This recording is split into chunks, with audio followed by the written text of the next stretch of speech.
Last night, the United States brought the world's #1 terrorist leader to justice. Abubakr Albagdaadii is dead.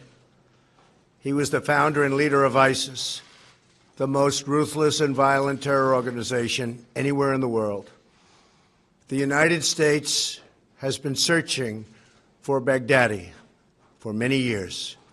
Capturing or killing Baghdadi has been the top national security priority of my administration. U.S. Special Operations Forces executed a dangerous and daring nighttime raid in northwestern Syria and accomplished their mission in grand style. The U.S. personnel were incredible.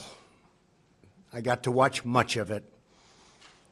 No personnel were lost in the operation, while a large number of Baghdadi's fighters and companions were killed with him.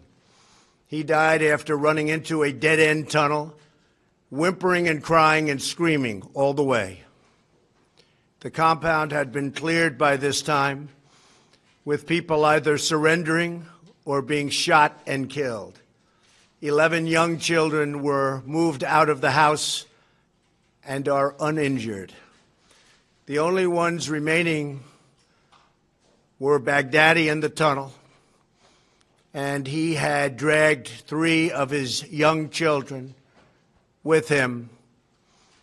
They were led to certain death. He reached the end of the tunnel as our dogs chased him down. He ignited his vest, killing himself and the 3 children.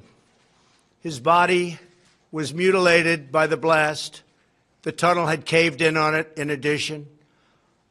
But test results gave certain, immediate, and totally positive identification. It was him.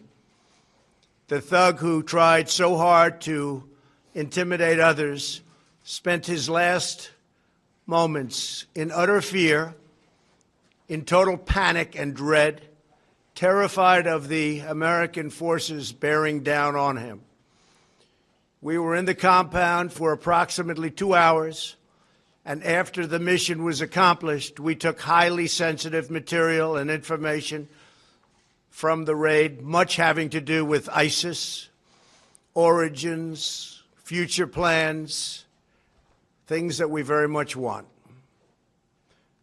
Baghdadi's demise demonstrates America's relentless pursuit of terrorist leaders and our commitment to the enduring and total defeat of ISIS and other terrorist organizations.